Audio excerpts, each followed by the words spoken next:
Welcome to the Don't Feed the Photographers Photography Podcast. I'm your host, wedding photographer Joshua Grasso, and today our wonderful guests for episode number 5 are Unchong and Craig Obrist from Obrist Photography in Atlanta, Georgia.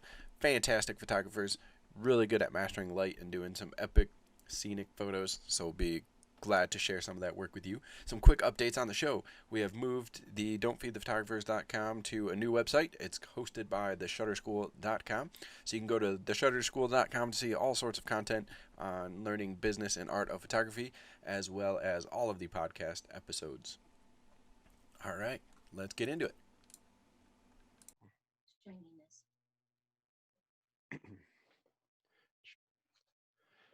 All right, Unchong, Craig, welcome to the show. Thanks for Hi. Hey, glad to have you. We're all surviving. thanks for having us. Yeah, thank you. Yes, all surviving this crazy corona pandemic out there. So it's good to have some adult photographer interact in time. Mm-hmm. Other human beings are still alive out there. Yeah.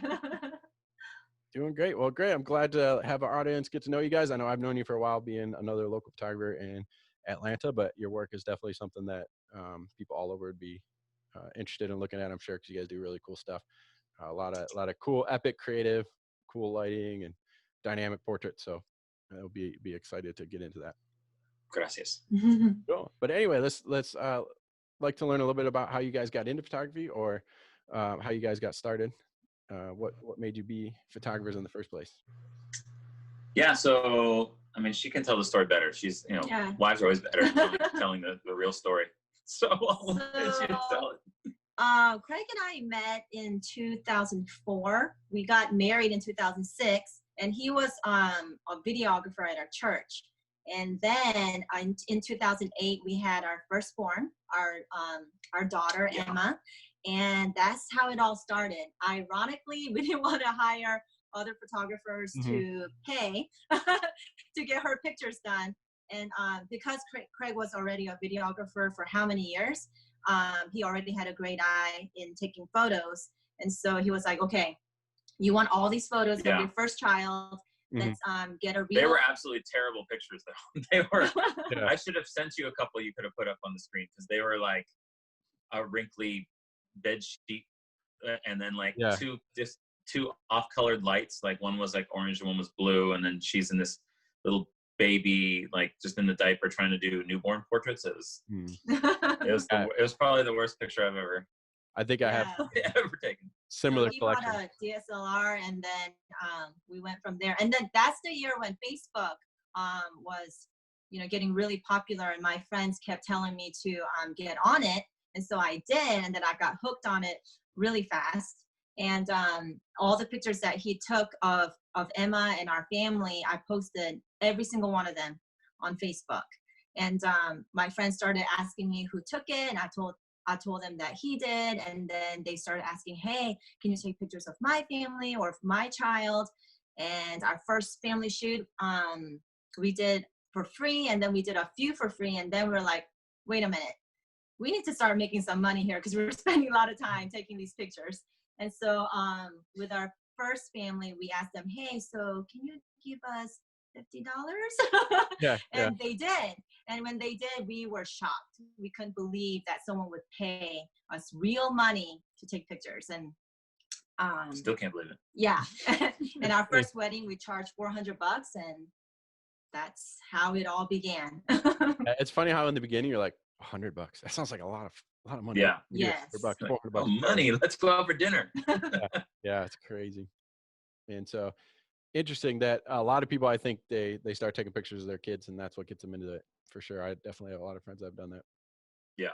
I even shot my sister's wedding and my Your best friend's sister's wedding. I was actually the videographer for that wedding, and then one of the brothers was going to take pictures with a little point and shoot. I just happened to have a DSLR in the trunk of the car, and they were like, can you please help, because he's just taking this. And so I was like, well, I mean, Unjun can shoot video and I can shoot some pictures. And then I was like, hey, this is way more fun and interesting than doing video. So it's like, let's do photography, because you get to hang it on the wall and see it every day. So yeah, for sure. That's part of what I like about it too.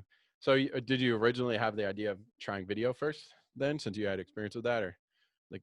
Yeah, so I was doing wedding video for when we were dating. Since 2004, I was doing wedding video. And then I think we did that, and I did a bunch of weddings, and I mean, they don't look that great back then. They look like, back then it was great. I was using old Sony PD-170, with little mini DV tapes, and there's no depth of field with the video and stuff like that, and super old school.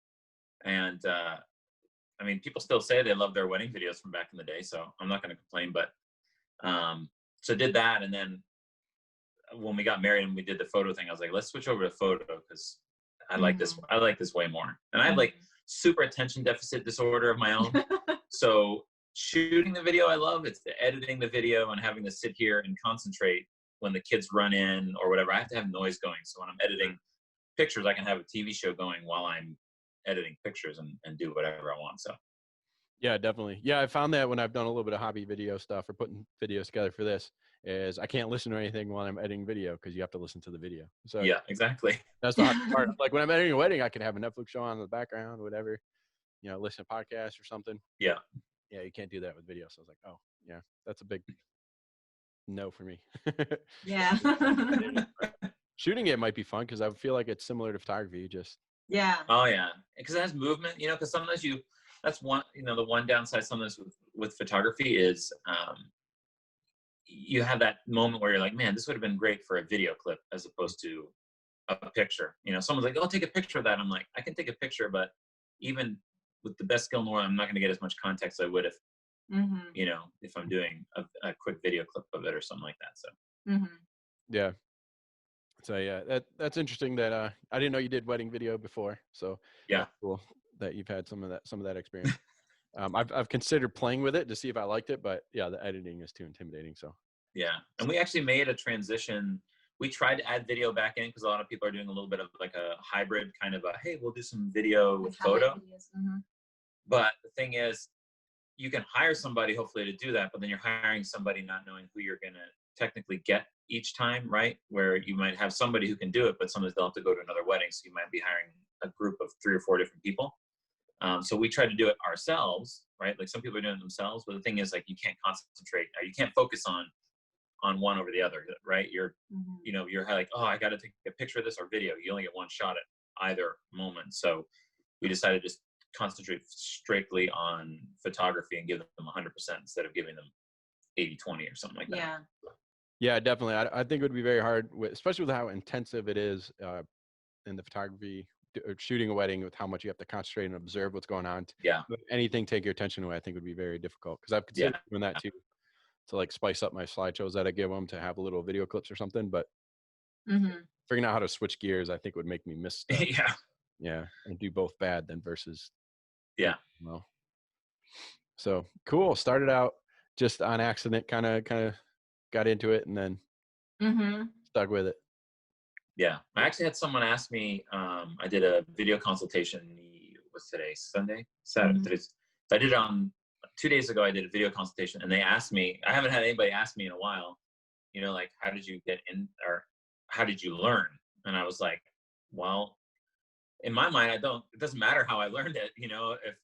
If I'm showing you a full wedding and you like what you see, it doesn't matter if I went to college for it, or I learned it on YouTube, or I'm just a natural savant at it, whatever. It's like, as long as I give you the experience that you want and stuff like that. But they asked that, and I was like, well, I mean, I learned it when Google started being a thing. So I just aged myself right there by saying, yeah, I learned when Google came around. Yeah, I learned when you still bought photography books. Like so now that's like, nobody buys photography books, I don't think, as much anymore. But that's why 10 years ago, it's like Joe McNally was like a god to me. I really exactly. Books, man. It was so cool.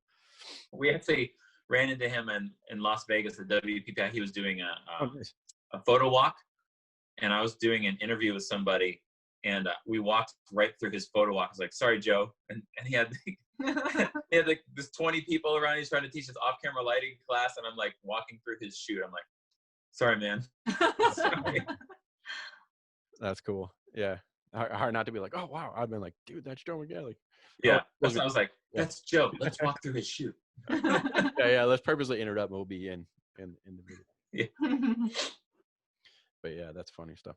So, what has been, now that you've been wedding photographers now for what has been like 10 years? I can't do math. 12 now, probably, right? 12. 2008?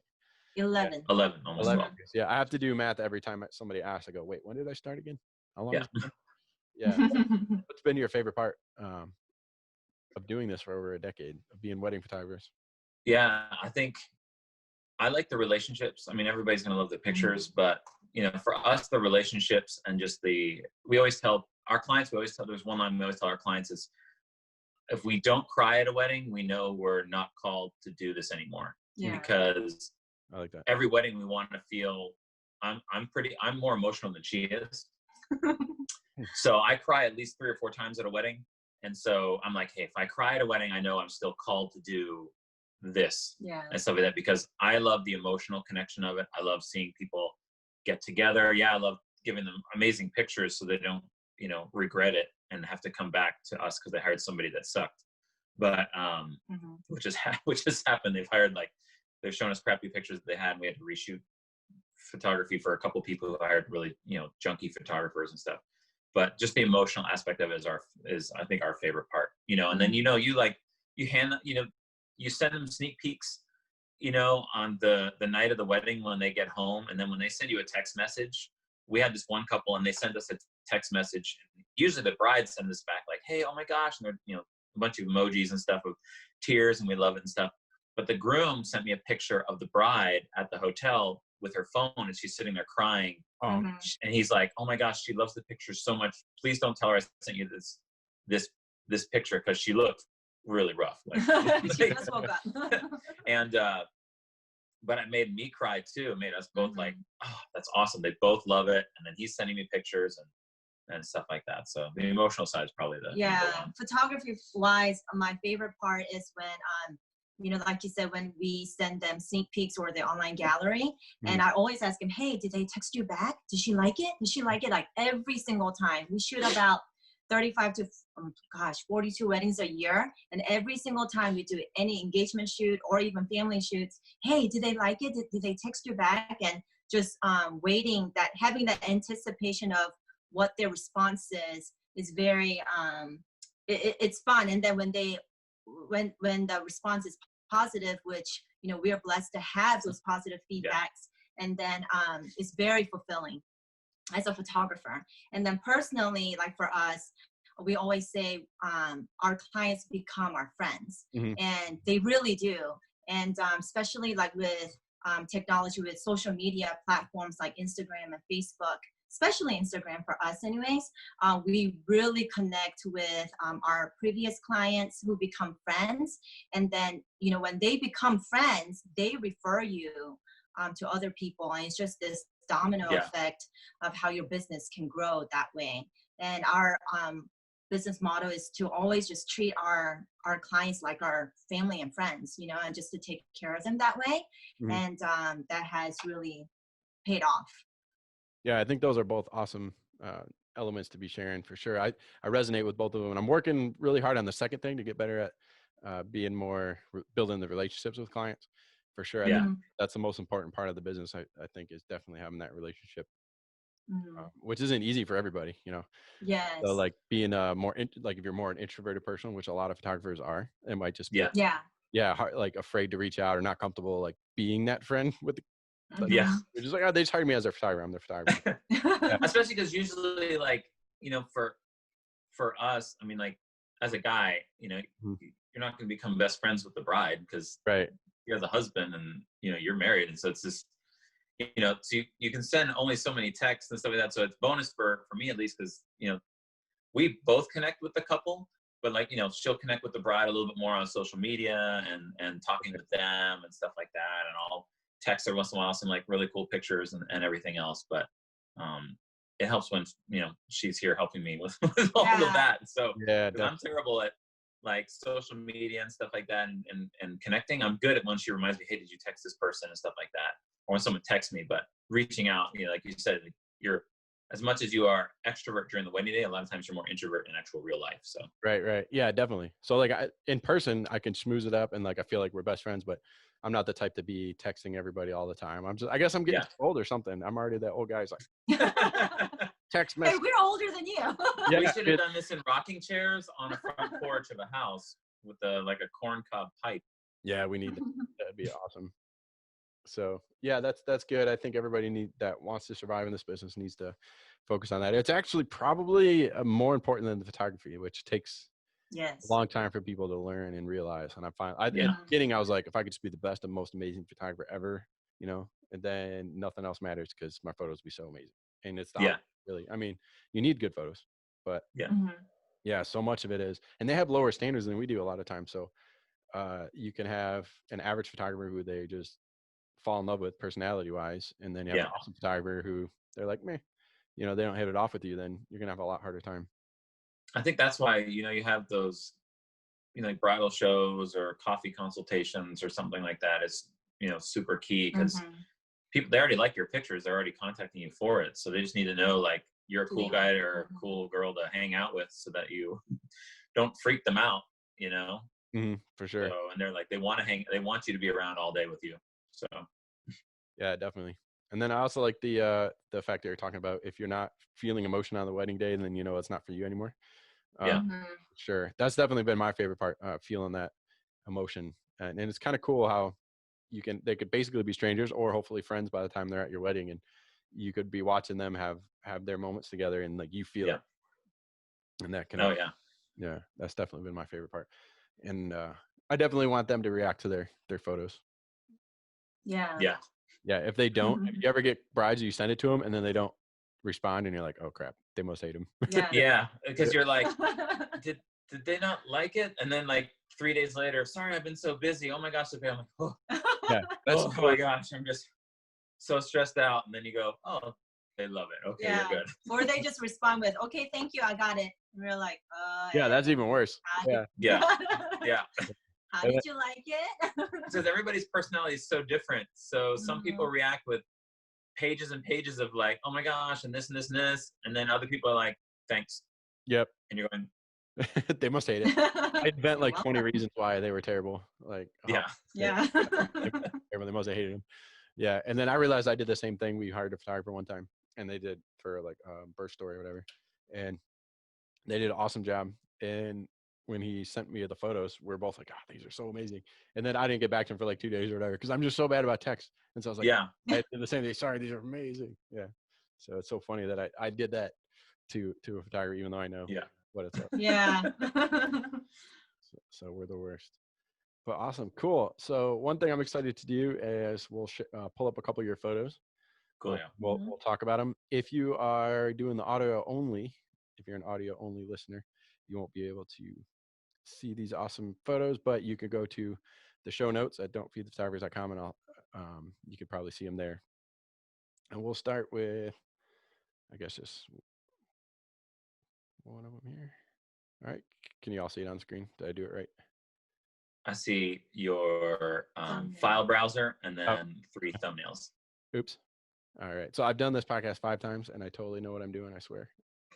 It's okay. I know what the pictures look like. So yeah. So normally I have it like ready to go right away. And I even in the pre-show said, here, I'm getting your photos ready. And then I must have got distracted. All of us photographers are ADD-ish. So I apologize. Yeah. Y'all got to see my desktop. All right. Now it should be working. Perfect. See it.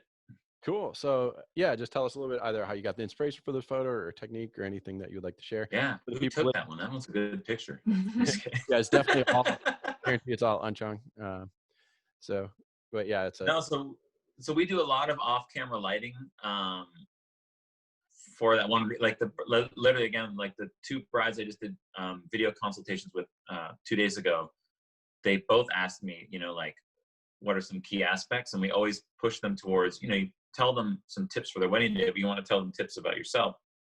And we always tell people, no matter if you hire us or somebody else, make sure you always hire somebody that can shoot in every lighting condition, because you never know if it's going to be a rainy day, or, you want to have some dramatic picture, but they don't know how to use off-camera lighting or how to use any kind of lighting. And then they just throw a flash up. And I've seen this same space shot in a bunch of different ways. And a lot of times it looks really, really bad. And sometimes it looks really, really good. So, but we took them across the street. We're actually not even allowed to shoot in here. Sometimes we're allowed to shoot if the wedding's at this location. I'm not going to say the location because I don't want to overwhelm the location in Atlanta. But we were shooting next door where we got permission to shoot inside. We filled out a form and stuff. We're good. And they weren't getting ready or anything in this other space. So we had the bridal party stuff waiting in there, and they kicked us out. So we went in the room next door where we were allowed to shoot. And then I said, okay, we got this shot all set up and lighting. And then we ran him inside, sat him down, took the picture, and then security came and told us to get up. So, Yeah. but it's a simple one camera.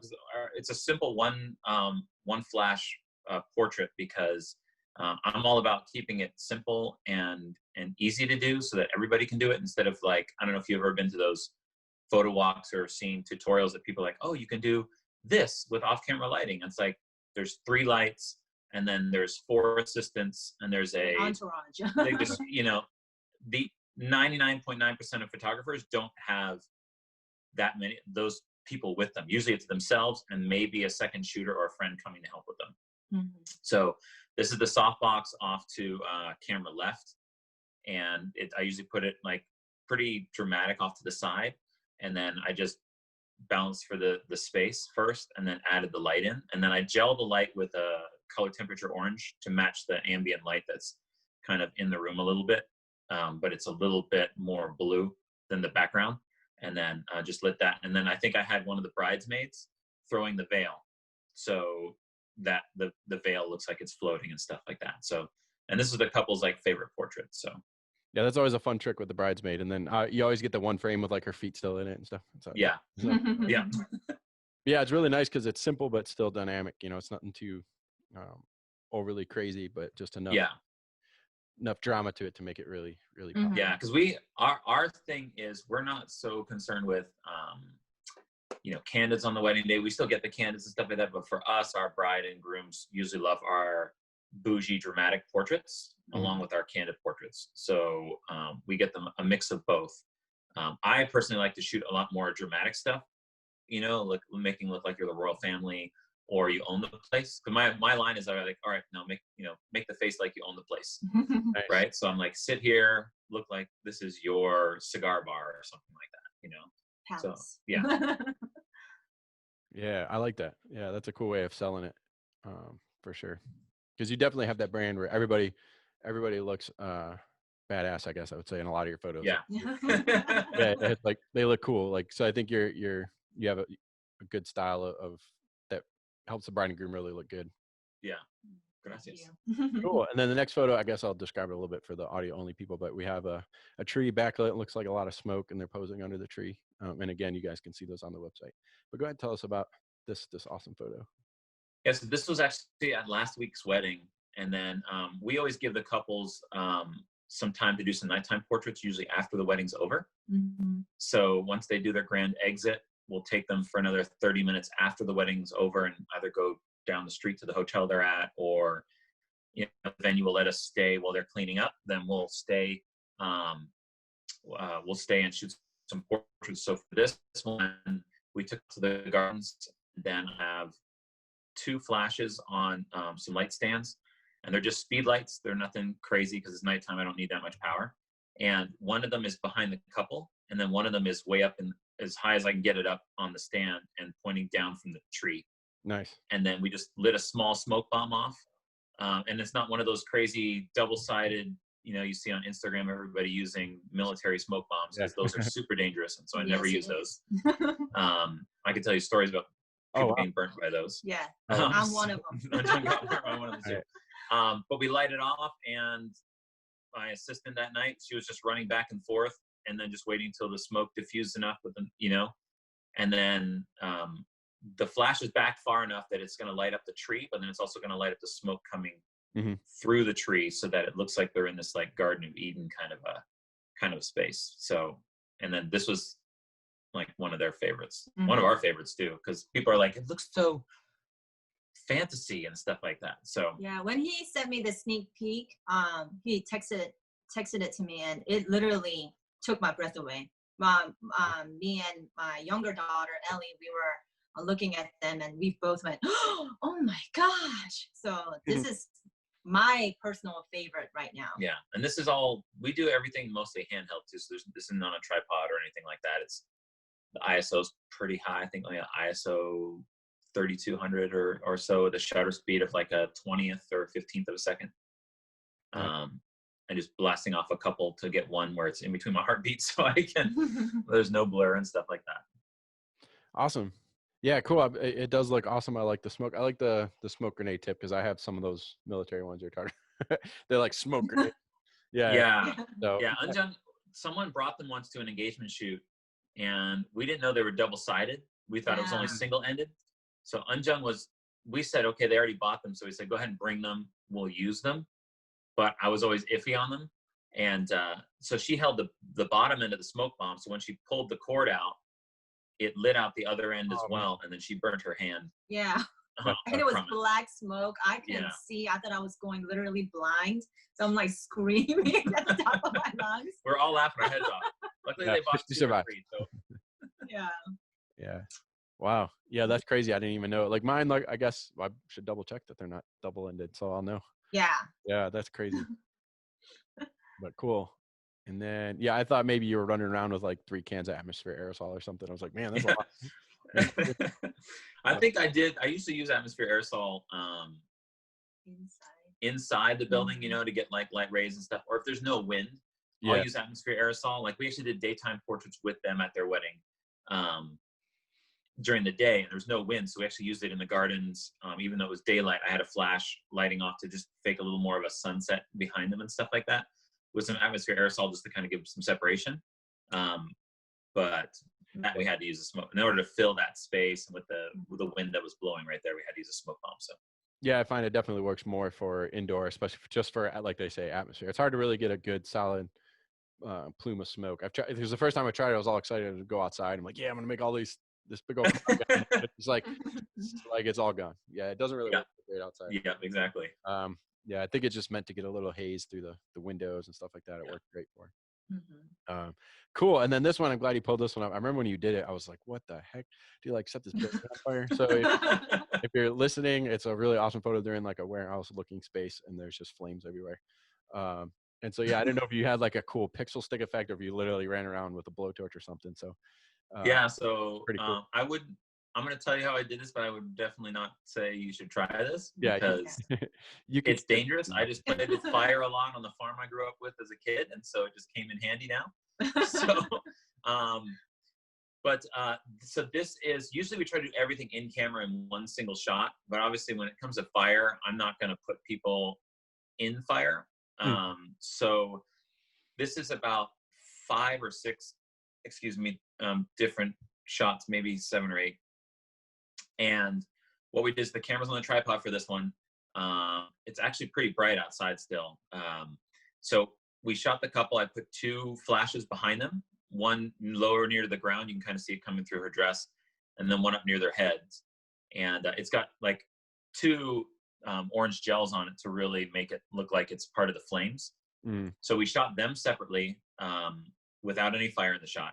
And then after that, they stepped out, and then I lit the room on fire. So I lit the pillar on fire once, and then I lit the room on fire a bunch of times, and then I just did like shots of fire just around the room. And then after that, just comped it together in Photoshop real quick. So yeah. And so do not try this at home. Yeah, definitely. That's a risky one. Yeah. I don't know if I would pull it off. But I do think the gelling is a nice touch too, to make it really look like they're lit by the flames. That's one thing that polishes a lot of people's work when you go from like beginner lighting to more complete and skilled, is when you're starting to match colors and paying attention to those kind of things. Yeah, I think that's probably the biggest thing for us is gelling stuff. I don't know if you do, we do some weddings and sometimes the videographers will bring in their lights, but their lights won't be color temperature changing, or they won't gel it. And so it's this big daytime blue light. Yeah. And he gets so frustrated with that. and I'm like, hey man, you can put lights on the dance floor, but can you not make them blue? Because now the background is nothing but super, super, super saturated orange.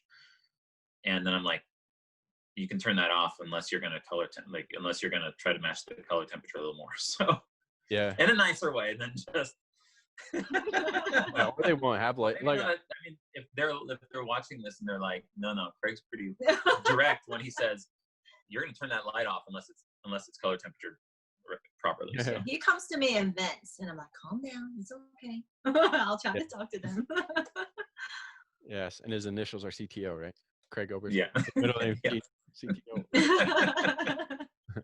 Yeah, I have a friend that I shot with one time that he set up all the lights. It was actually his video team, so he was just running the lighting for them. Because Yeah. like most of the videographers don't even either don't set it up or don't put much thought into it. So he said he sets up the light. Like if he has a videographer, he'll just set up LEDs for him, and most of the time they're like, "Sweet man, thanks." And so you could do it the way he wants. Yeah, I thought that was interesting. I was like, maybe I should think of that. Yeah, because then I don't have to worry about my flashes. I'll just set up lights for both of us. Yeah. But then mine will look. Then I was always like, well, my stuff will look really good, and they don't have light, and theirs will look bad. Then I'll look better. But you want the couple to be happy. So. Yeah. Well, I want to be happy first. Yeah. To make the couple happy, and then I'll make the videographer happy if you know.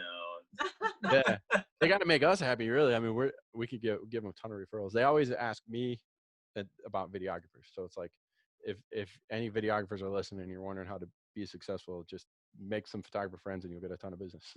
Yes. That's so true, isn't it? Like they always go, so we've booked the venue and I have my dress. Now we're looking for photography. Do you have any videographer referrals? And I'm like, all the time. I've got these 4 guys, and then I've got 2 guys that I'm like, you might want to double check because they didn't show up at a wedding that I was at. So, might not want to hire this guy if you're looking. So. Yeah, it's crazy. I mean, it makes me feel like I need to have somebody that's a videographer because everybody's asking. Yeah. Your kids, man. Yeah. Then my business will really go well. They'll be like, they're just so cute. They'd want to hire. Video is so much easier than photo. I'm just kidding. Yeah, it's so much easier. Yeah. Man. Yeah, we're gonna make lots of friends. Yeah, I know, right?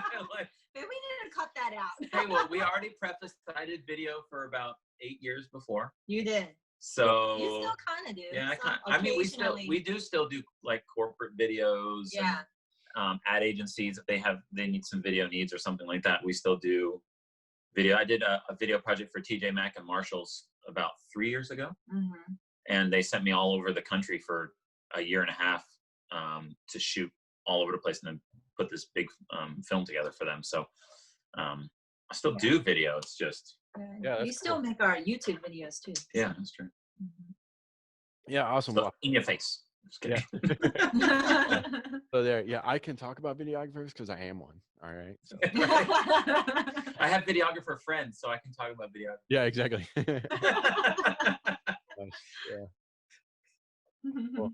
So other thing that I always find is interesting to talk to people about when they're husband and wife teams is maybe some advantages that you have found working together, or having 2 people, how that's worked for you guys.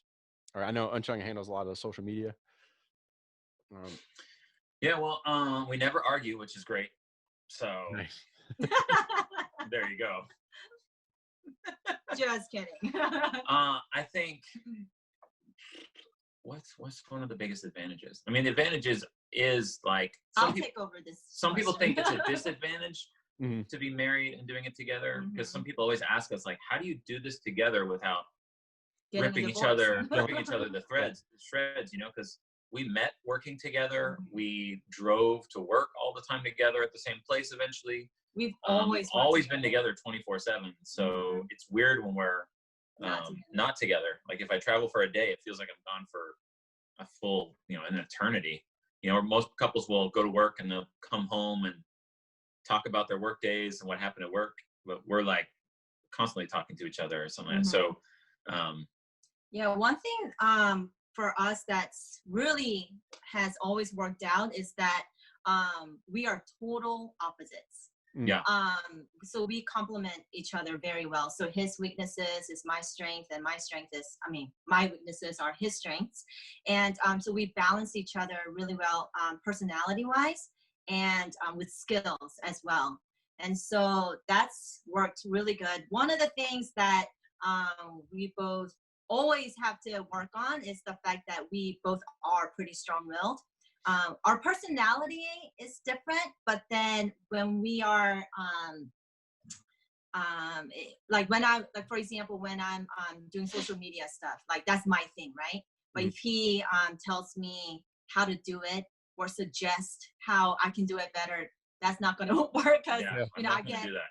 yeah, like and I don't do that with him with photography because that's his thing. Like I second shoot for him, you know, just for weddings. But photography is not my specialty, you know, and so I don't tell him how to do that. And so in some ways we're very strong-willed and strong-headed with the things that we are good at doing.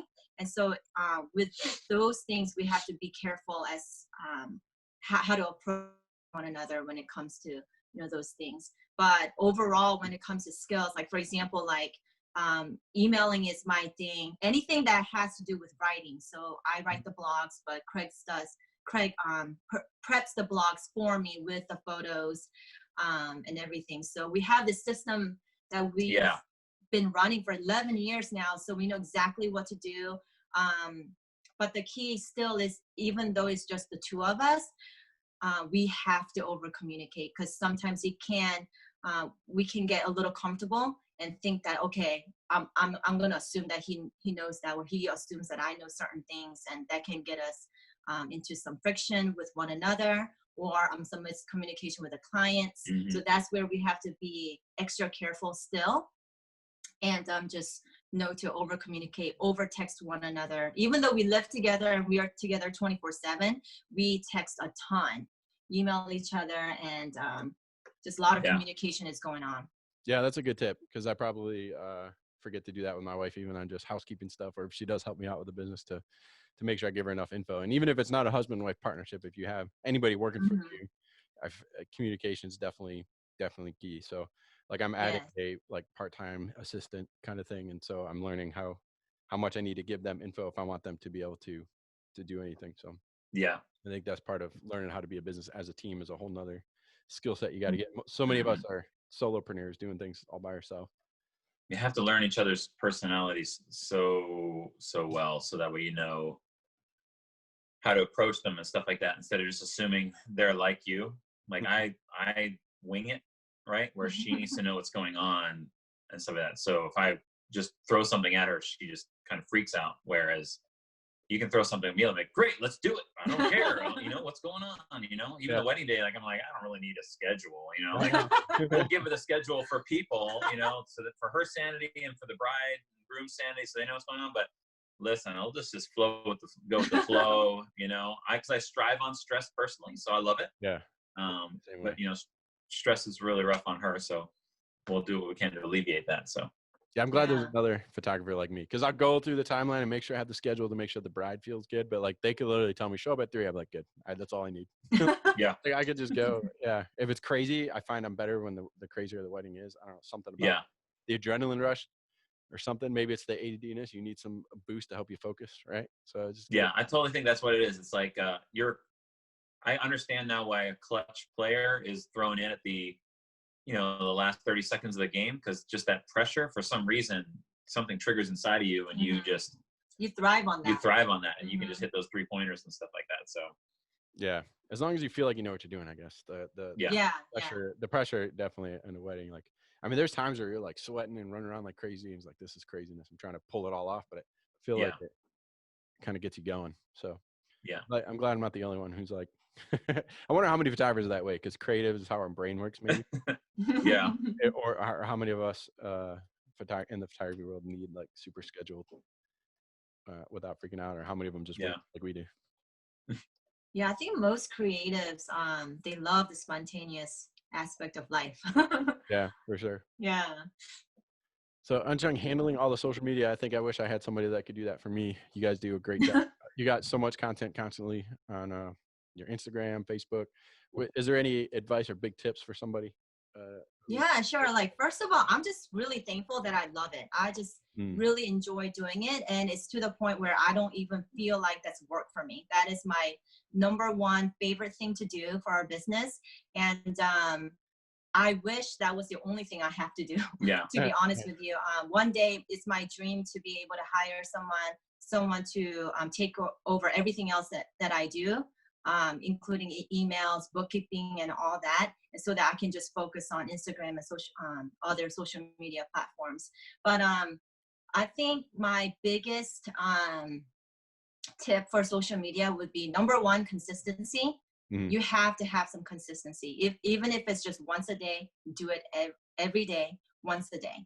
And you really have to know what the perks of each social media platforms are. Like, for example, with Instagram these days, Insta stories is huge. That's something that people enjoy. That's something where people can connect with you and really get to know you personally and just see what you do every day. Yeah. And I feel like advertisement in our society now is so different from even 10 years ago, where people just look for the product. But nowadays, people have to be able to connect with you personally. They want to know who you are more than what you really do. And so, you know, like you mentioned earlier, it's great that people want to just become friends with us, and we want to be friends with them as well. And just being able to be real with them is how you truly connect with them. And that's how they want to say, oh, you know, Craig and Unchong, they can do your photos for you. And it just becomes their they advertise for you when they connect with you. And so another thing is to really put personal side of you on Instagram. To be now, we do put a lot of things on social media, but at the same time, there are a lot of things that we don't post as well, that people don't realize, because there are a lot of things that we want to protect our children from. Right. And even for us personally, for example, like, we don't show where our kids go for their activities. They might know what they do, but they don't know where they are. So we are careful still, what we post. But you do want to just make yourself a little bit vulnerable. And, you had mentioned that, you're not the biggest extroverted person. And I'm like that as well. I'm not the most extroverted person like Craig is, but you can find ways to still put yourself out there as an extrovert, as an introvert. So, for example, I don't like to be in camera as much as someone else, or I don't like to put the camera on me and say all these things about the day or whatnot. But I can take pictures of what I'm doing or video clips of what I'm doing. I don't even have to speak. I don't even have to talk about it, and especially with 3 kids running around and needing different stuff all day long, it can get to be quite a lot of tasks, especially when you have to put stories on. So I just quickly, do something, record a clip of what I'm doing, and I just post that.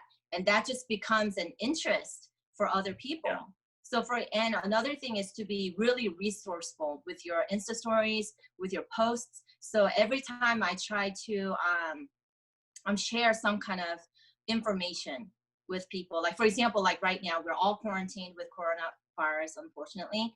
And I felt like personally that a lot of people are struggling with cooking because, for us, like, we're fortunate enough that we've been, working at home for many, many years. And, we cook 3 meals a day almost every day. Yeah, we go out like once a week, usually on Sunday after church. Yeah. We're like, okay, let's go out for that one meal. Yes. So we don't have to cook. But with that aspect of life, this has been normal for us for many years. But it's not like that for, a lot of other people. And I noticed that that's the struggle through social media that moms are having or dads are having too. And so I was like, oh, that'd be fun if I just share, some recipes and, fun things or easy things that you can quickly, throw, for your family, especially if you have children. Right. And so, I've, like, every day now, people are DMing me, hey, how did you make this smoothie, or how did you do this? So now I'm sharing more recipes online, overall just trying to be more resourceful. Yeah, I think it's not so, trying not to be so salesy.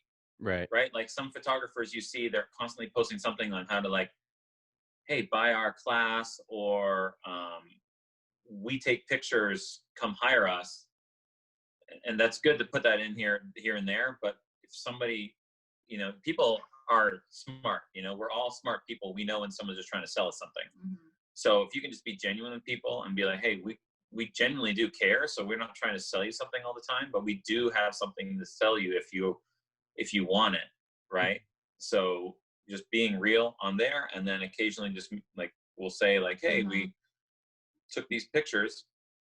You know, if you want to hire us for a wedding, that's great. If not, you know, whatever. Yeah, it's crazy how through social media, how much connection we've made with strangers, with past clients, and with future clients. I mean, we've had people even DMing us with relationship problems, with marriage problems, children problems, and not that we know the answers to all these things. We all struggle, like we have our own, you know, set of struggles as well every day. But I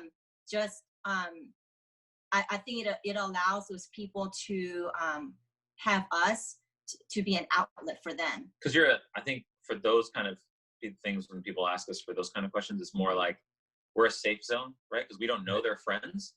And so they can just vent or ask us about their marriage or whatever. And then we're not going to go and rat on them to their friends or hold it against them when we go hang out with them. And they're like, oh my gosh, did you know? Like, see them over there, you know, kind of thing. It's like, it's not a problem for us. Yeah. So that's been really, really cool, you know, part of business that's come to us, and we never expected something like that. So now we're going to start Craig Obrist counseling. Yes. Counseling with Craig and Unchong. Yeah. Yeah. And the first tip is, I mean, overall, I just want to be helpful. Yeah. Yeah. I think that's definitely the key, especially everybody wants authenticity on social media for sure. Yeah. Yeah. So the more you can keep it real and keep it helpful, I think that's a good tip. So I just got to find a way to post more, but I think saying that you like it is probably why you're good at it. So that's kind of a good thing to remember too with businesses. If you're really good at something, it has to be something that you like. And if you hate something, you're going to never really get that good at it. Cause it's like I don't really like social media. So I probably would be great at it. So I'm probably better off finding somebody who loves it that would do it for money or for fun. You know, like nobody really do it for my business for fun. My wife doesn't love it. So I'd have to hire somebody, but yeah, but I mean, like if you have a friend that would just love raving about you, I guess you could. Oh yeah, you could get somebody, but yeah, for sure. So a lot of good tips there. Hopefully, I'll kick my game up a notch and be more like you guys with the social media game. Yeah, Unchung's definitely got it on point. Cool. And then before we get done with all this, I definitely want to give you a chance to share a little bit about what you've got going on. I know you guys got some exciting things coming up with your own YouTube channel and things like that. So yeah, definitely share that with the audience.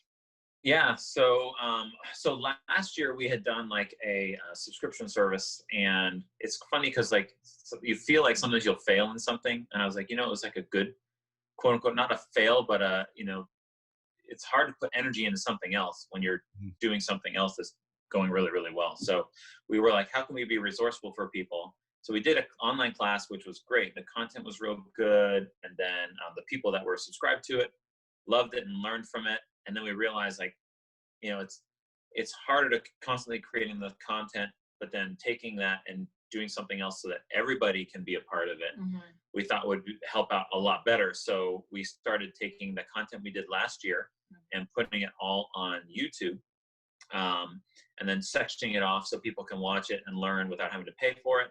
And then also doing some things kind of like what you're doing with this podcast thing. We're doing some interviews with photographers and stuff like that.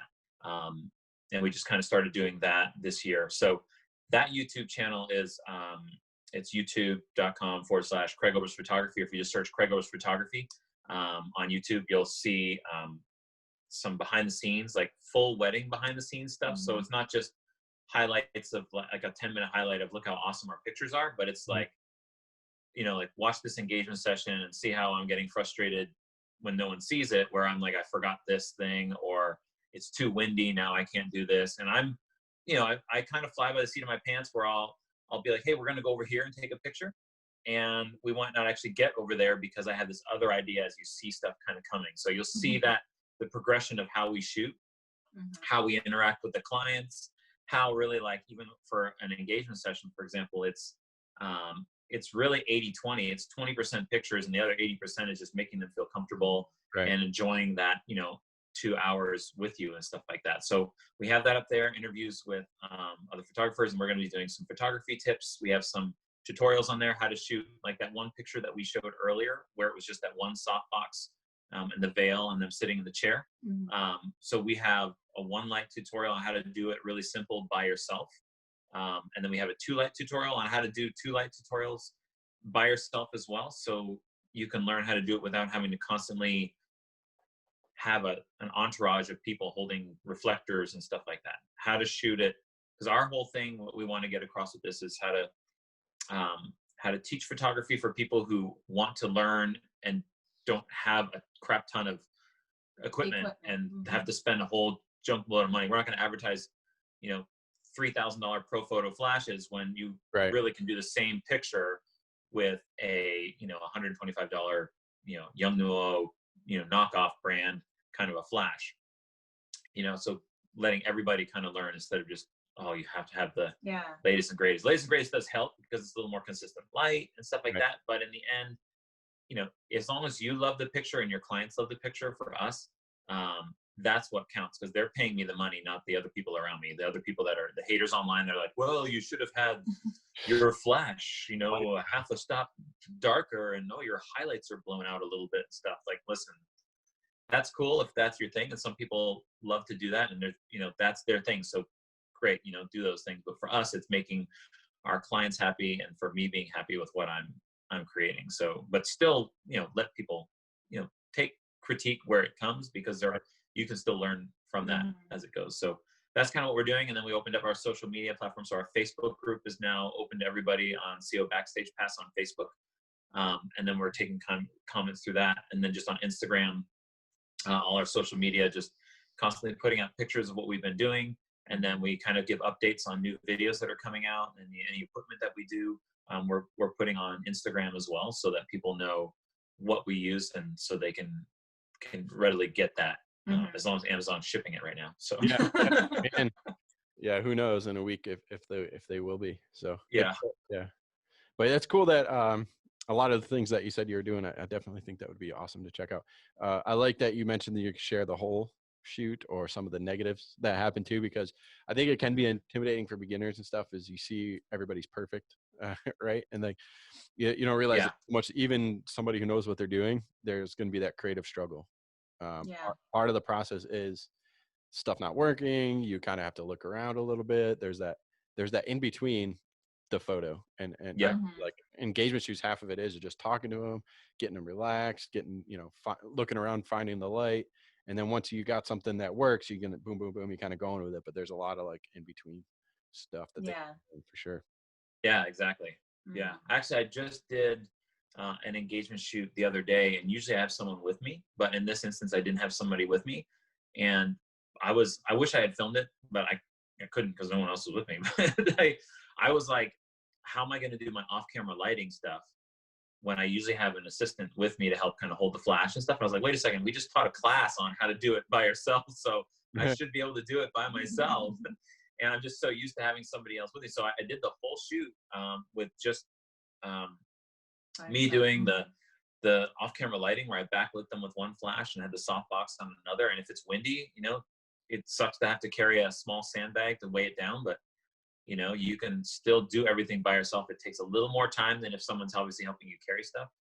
But yeah, showing that struggle of everything else I think is super key, because everybody always sees the highlights. And then for me, I know you had asked us earlier, like how we get inspiration and stuff like that. So I personally never really like to look on Instagram or Facebook, because I'm always hard on myself I see somebody's picture, I go, man, that's so good, I suck. Yep. So I never look online, but I know a lot of people do look online and see that. And so with the videos that we do, it shows the struggle of everybody thinks like, oh, they've been doing it for so long, it's so easy for them. But when you see the behind the scenes and go, oh man, he's so frustrated because for some reason he just can't hit his stride right now. But then all of a sudden you get that one picture that just gives you that boost of, oh, now I know what is going on.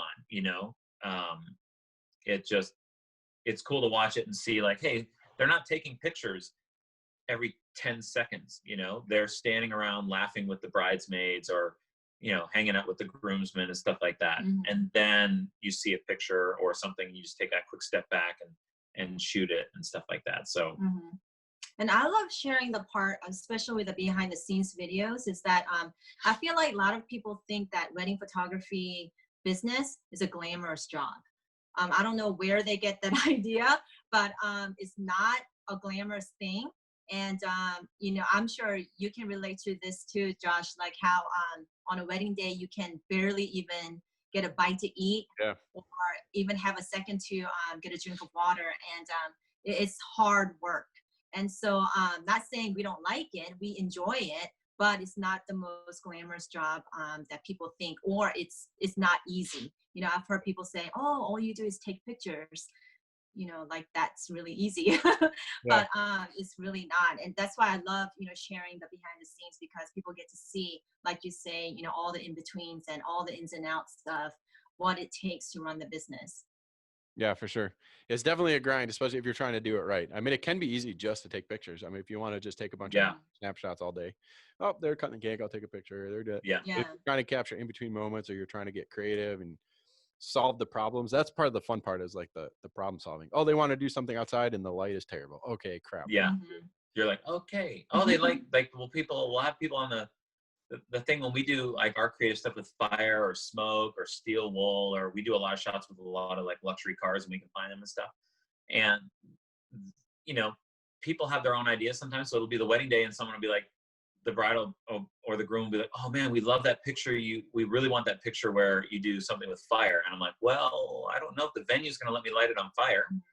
So, trying to find a compromise or trying to find a space or something that you can do that's going to at least make them feel like they got what they wanted, but yet still obey the rules, or not, I'm not going to do something with fire when I'm in a pine straw garden. So Yeah, definitely. And that pressure of living up to the bar that you've set, definitely. no, exactly right. So like, oh, you lit this thing on fire? Yeah, well, that took me 15 minutes to do. We only have 30 seconds to get a picture before we got to go back. So Yeah, it's definitely important setting expectations with clients, for sure. And yeah. Mhm. figuring out what they want and what you can do. And Yeah. that too. Yeah. So what do you guys find is the most, I guess, stressful part about the day, since we're talking about that? Oh, wedding day or Yeah. normal Wedding business day? Oh, wedding Wedding day. day. I know for me, we never have a problem with the bride and the groom, and that's amazing. I love that. I would say 99.9% of our clients that we've had to deal with have been amazing to work with. Yeah. But for me, my biggest stress of night into a wedding is over the groom and the amazing guys. I don't know what it is about the wedding party. That's what I'm always like fearful of for some reason. And so so once I get to know a bridesmaid, I'm like, oh, okay, I made a connection here. Now I feel comfortable, and now I can go about what I need to do for my day. Yeah. Yeah. I think for me, it's like the first 3 minutes of portrait time Mhm. is like my most stressful. Yeah. I think everybody it takes a second just to get something that you're happy with, and you get like excited. So Right. I always tell Unjung, I'm like, I haven't hit that excited moment yet in the day. And once I hit that, she knows like when we're doing getting ready and details, like for me, details is just details, Right. right? Just to get it done and out of the way so people can have it. And we always say, like, if someone paid money for something, I'm going to take a picture of it, even if it's not the most glamorous picture. They paid money for it, so I'm going to make sure I just capture it. And so usually getting ready, once I get a really good candid, then I get excited. Mhm. And then once I get a really good portrait of some kind or get some really good light, then I get really pumped, and then I start to flow. So I think finding that stride on the wedding day, that first like 30 seconds or a minute where I'm like, okay, got it. And then it flows, but trying to find that is the most stressful part. I'm like, Yeah, I haven't hit it. I feel that too. The first 5 minutes of portrait time, because you're on the spot now. It's like time to roll, and you might Yeah. minutes. You got to be creative. Like you got to have the right mindset. And all day you've been reactive, right, chasing everything down, and then boom, creative time. That is definitely probably one of the more pressure filled, until you get that one and they're laughing. Once I get them laughing and happy and loose, then it's usually easy for me. Yeah, but Oh or yeah. in getting the one good picture at least, because until then you're like screwed, right? Yeah. Don't And get, you usually have don't like get at least one good one. So like as soon as you get at least that one, you're like, okay, at least I'm. yeah. Yeah. And I always tell our couples too. I have a plan A, B, and C, but I'm probably going to be on like S, P, Q because when you scope out locations and stuff like that, when you first get to the venue or whatever, just like, okay, we'll probably shoot over here, do a little bit over here. Lighting changes drastically 4 hours later when it's finally time for portrait time. So it's like, okay, I know I could probably shoot over here and do some stuff with some smoke coming through the windows because the light rays are coming through really good. But then you get over there 4 hours later, do the same portrait, and now the clouds have come out. Now I can't do that light rays shot. And I've already walked them over there, and I'm going, okay, so what can I now create in this same space when I had this other idea? Right. So It always happens. The better the shot, the more likely something screws it up. Like the DJ sets up a table in front of like the sculpture or something. It's always like, I find like scouting is almost a double-edged sword. Like I definitely want to make sure I do it so I have a game plan because if crap hits the fan and you don't have any time to work with, it's good to have a plan. But then there's lots of disappointment because everything's different by the time it's time, right? Oh yeah, I was at summer hour and they do cocktail hour out in the little gardens lobby-ish foyer area outside. It's super pretty, but I show up, she starts getting her dress on or whatever, and then I go back outside and I'm like, hey, we're gonna do pictures in this space. And now they've set up tables for cocktail hour. They've set up a bar in the corner where all the really good light is and the cool vines and stuff are. So you're like, okay, so how do I block this, or how do I move it? Because a lot of times I'm the kind of guy just like, screw it, I'm just gonna grab it and move it and ask for forgiveness later. So I'll just grab hey, groomsmen, grab this table with all the alcohol on it. Let's just move it without dropping stuff. But they put stuff in places where you're like, man, I was going to shoot there, and now there's all this stuff here. So do I move it? Do I not move it? Yeah, I usually end up, unless it's really worth it or low risk, I usually end up just being like, oh crap, I got to do something else. I break a lot of things from moving it. So I'm like, oh, I'll move this. They said not move it, but did they really say not move it, or how far to move it? So awesome. Cool. Well, I definitely think we had a great time chatting with you guys. I think the audience is definitely get a lot out of the photos that you shared. Definitely some cool stuff. And I will put all of the links to everything that you shared in the show notes so they can check out your YouTube page and the Facebook group and all that good stuff. But yeah, thanks so much, guys, for stopping by in the virtual world here. Thanks for having us. Appreciate it. Yeah. This was fun.